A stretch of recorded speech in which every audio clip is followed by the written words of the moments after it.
But that night, silence turned into gunfire, and the one who pulled the trigger was the man Kelly once called her husband, a murder plan typed out in advance, bullets labeled for each victim, and a whispered confession inside a car. I killed your mother. What do you think pushes a person to cross a line like that? Leave a comment, hit like, share the video, and don't forget to subscribe so you don't miss the full story.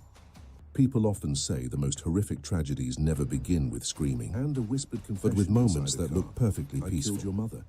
And if you look at the last photos of Kelly and Kenny, warm smiles at a birthday party, proud eyes as their families blended into one, you would never imagine that just a few months later, everything would end in the cold echo of gunfire inside a home that seemed completely safe. But true crime has one brutal truth. These beautiful moments often come right before the biggest storm. If you've watched this far, try answering one question. What do you think drives a man to plan a murder down to the very last bullet? Leave a comment because this story will shake you. The summer of 2024 was the first time in years that Kelly Coppola, 50 years old, felt like she was finally living again. After a marriage filled with emotional abuse, years of endurance, silence, and a painful divorce that nearly broke her, Kelly believed her heart would never find peace again. But then Kelly Pullman walked into her life, like the light she thought she had lost forever. Kelly, 53, had lost his wife to cancer. He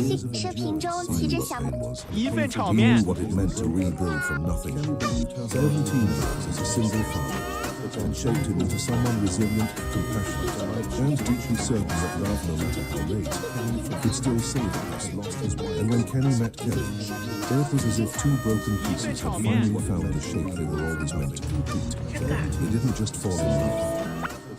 They came back to life. Everyone who saw them together said they had never seen Kelly glow like that. She laughed more, talked more, looked like someone no longer swallowed her down. And Kenny regained something he thought he had lost the day his wife died. A real home. Their two families blended together in a way that felt almost effortless. Kenny's three kids, Brianna, Tyler, and Jenna, welcomed Kelly like she had always belonged. And Kelly's daughter, Gianna, saw in Kenny the kind of steady, gentle man she had always hoped her mother would end up with. Nights in the $1.1 million home in St. James were filled with laughter, shared dinners, future plans, vacations, birthdays, school events. They were building a new family. Not to erase the past, but to heal it. What makes this story even more heartbreaking is that Kelly and Kenny had finally found a happiness they earned through years of suffering. They found each other after loss. They healed each other. They loved each other truly. But in the shadows, there was someone who couldn't accept that. Someone who saw their happiness as an unforgivable insult. Someone who watched quietly, storing up resentment, planning. They found step by step, and the very peace Kelly and Kenny created, the peace they had fought so hard to deserve, became the reason a night that followed would be so unimaginable and cruel. Some kinds of pain don't leave quietly. They leak out slowly, day by day, in silence. Kelly used to tell her family she was fine, but her eyes told a completely different story. Behind closed doors were sleepless nights filled with fear, arguments no one else ever heard, and a husband who believed control was the same thing as love. People often say divorce is freedom, but for Kelly, it was only the beginning of a different nightmare, a nightmare named Daniel. And you won't believe what happened the moment she finally tried to take her life back. Before we go on, ask yourself this: can someone who's been deeply broken ever love again without fear? Leave a comment, because this story is a warning for all of us.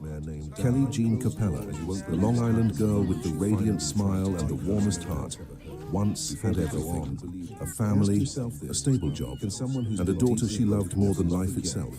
But behind that perfect family photo were cracks that slowly turned into a bottomless pit. Daniel Coppola, her husband, was not the man people thought he was. Over time, he twisted love into control. A wrong word, a delayed text, even a harmless misunderstanding could trigger his rage.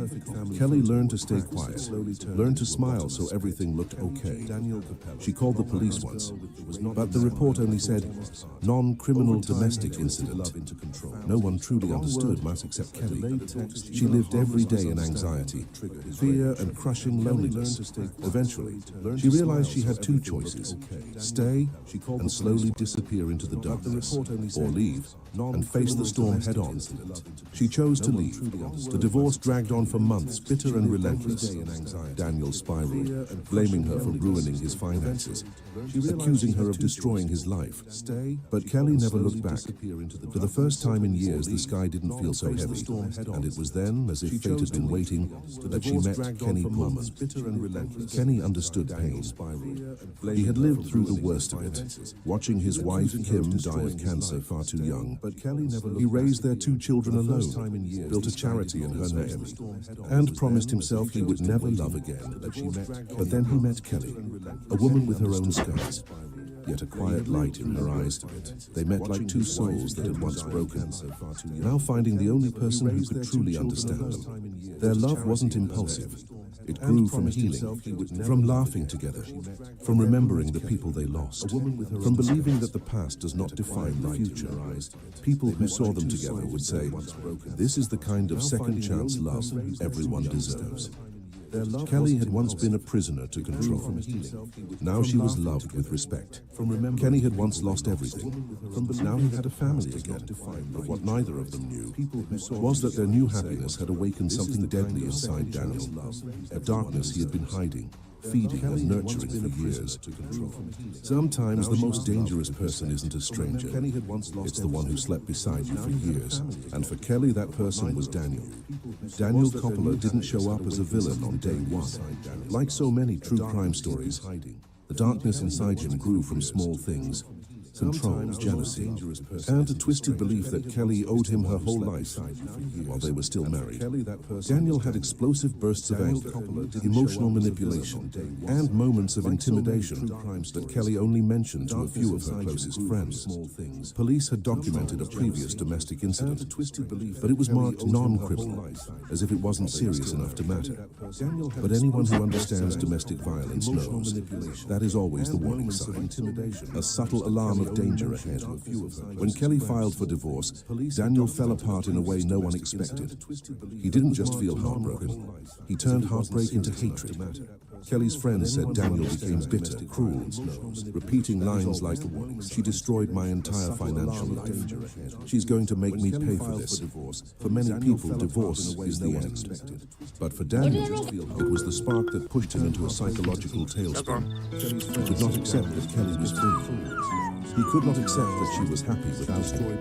And he absolutely could not accept another man stepping into her life. When Kenny appeared, Daniel didn't see a kind man who cared for Kelly and her family. She saw a replacement, a thief who had taken everything from her. This wasn't jealousy. This was obsession, an obsession strong enough to turn a man into a predator. Daniel watched. He followed. He collected information.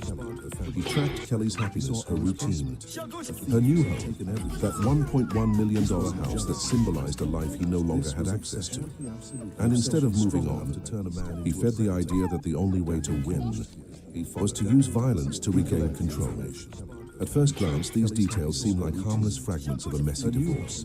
But put them together, and you see Daniel's true shape. A man with a wounded ego, pathological jealousy, uncontrolled rage, and a belief that Kelly had no right to be happy unless he approved of it. Those shadows didn't fade. They waited. And one day, they grew strong enough to destroy 2 lives. If you've ever met someone like Daniel, jealous, controlling, holding grudges for years, what do you think is the biggest red flag? Leave a comment. There are nights that change the fate of an entire family. And the night of August 28th, 2024 was the moment Kelly and Kenny's happiness was ripped apart in just a few horrifying minutes. That evening, everything began with something that seemed harmless. Daniel was driving Gianna, Kelly's 15-year-old daughter, around Long Island. But it didn't take long for Gianna to realize something was terribly wrong. Her father was driving recklessly, swerving, hitting objects on the side of the road. and his eyes were filled with something she had never seen before. Instability. Terrified, she begged him, "Dad, can you please take me back to Mom's house?" Daniel agreed, but that was the beginning of the nightmare. When they arrived at Kelly and Kenny's home, the house filled with laughter, blended families, and a future, Daniel didn't leave. Instead, at 11:30 p.m., he sent Gianna a message.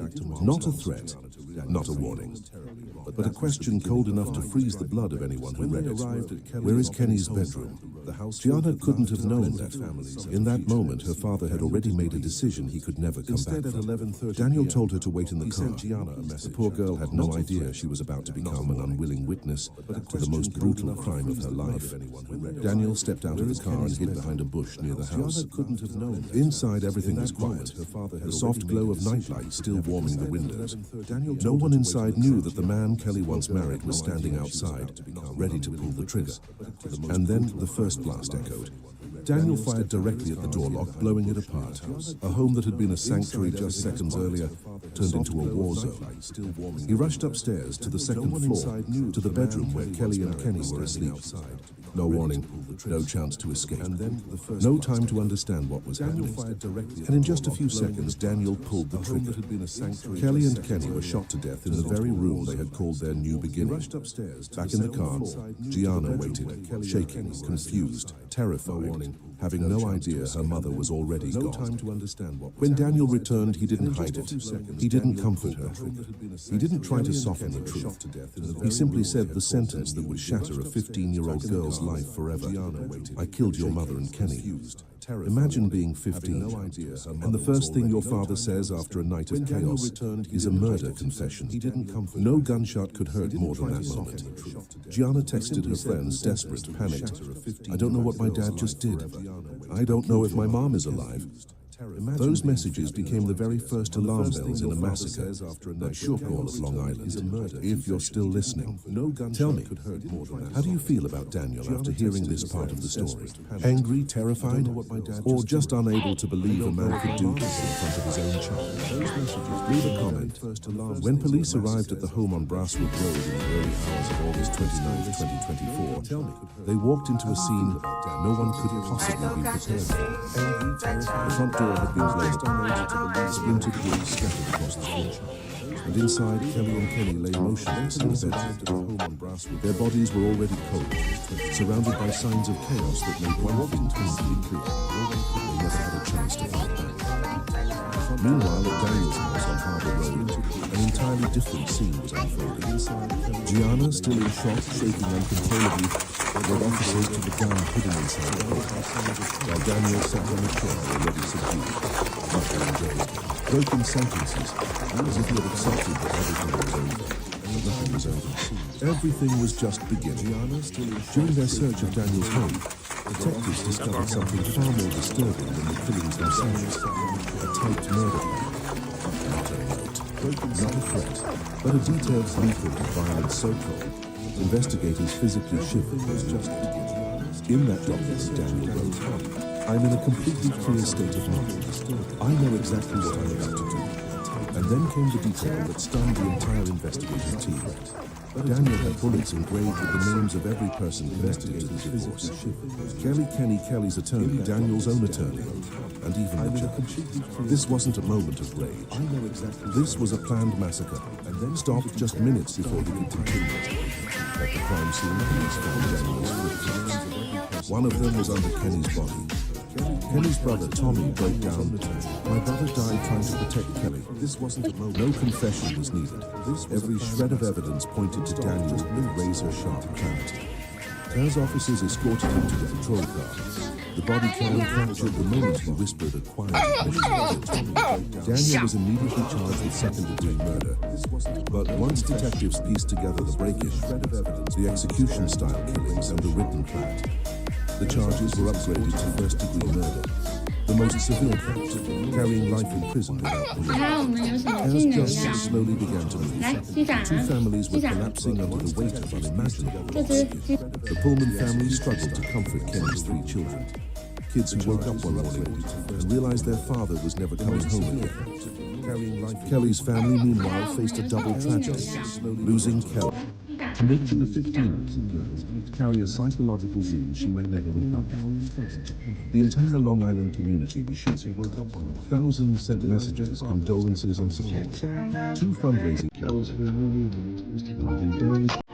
Hundreds of thousands of tickets. A collective message saying you are not alone. But no amount of money could fill the void left by two lives stolen so brutally. When the first court hearing took place, the room was packed. Someone in the back shouted, "Murderer!" Daniel, the man who took two innocent lives, lowered his head, showing no remorse. Not a single tear, not a single sign of humanity. And what remained was a haunting question. How does a person go so far as to plan the murder of the very people who once helped Daniel? So tell me, do you think Daniel was a man who completely lost his humanity, or was he a ticking time bomb society ignored for too long? Leave your thoughts in the comments. No sentence will ever be long. No apology will ever be deep enough to erase the pain Kelly's and Kelly's families now carry. But if this story ended only with Daniel's brutality,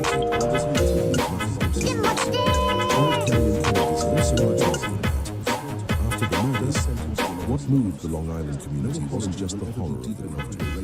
It was the unwavering love the two victims left behind. People said Kelly was the kind of woman who never missed a birthday, a school play, or even a simple check-in message. She lived through small acts of kindness, quiet, genuine gestures that everyone who received them remembered. She tried to make others happy, even when she herself carried private pain that few ever saw. And Kenny, people described him as unforgettable after just one meeting. A man filled with warmth, positivity, and quiet strength. He loved life, he loved his family, and above all, he loved being with friends. Friends said he was the kind of person who would stop and help you change a tire in the rain, even if he'd never met you before. After losing his first wife to cancer, he raised his children alone and rebuilt his world from heartbreak, only to eventually find Kelly, the woman who brought light back into his life. Their legacy isn't the $1.1 million home. That isn't the smiling photos. Their real legacy is the way they treated people. Kelly leaves behind a gentle heart that lives on through Gianna. Kenny leaves behind strength, resilience, and unconditional love in his three children. And now, both families and the whole community are working together to protect what Kelly and Kenny planted. Love, kindness, and unity. The support funds weren't created just to help financially. They exist to remind everyone how beautifully these two lived. Hundreds of thousands of dollars poured in, not out of charity, but out of love. Love for the children left behind. Love for Gianna, who now begins the long journey of healing. Love for a couple who touched more hearts than their deaths could ever erase. Every message, every hug, every tear at the vigils was proof. Kelly and Kenny made an impact too big, too bright, too human for death to silence, and that's why, in True Crime Done Right, we never end with the killer's name. We end with the names of the people who deserve to be remembered. Kelly Coppola, Kenny Pullman. Two lives taken in tragedy, but two legacies that cannot be stolen. If you believe this story,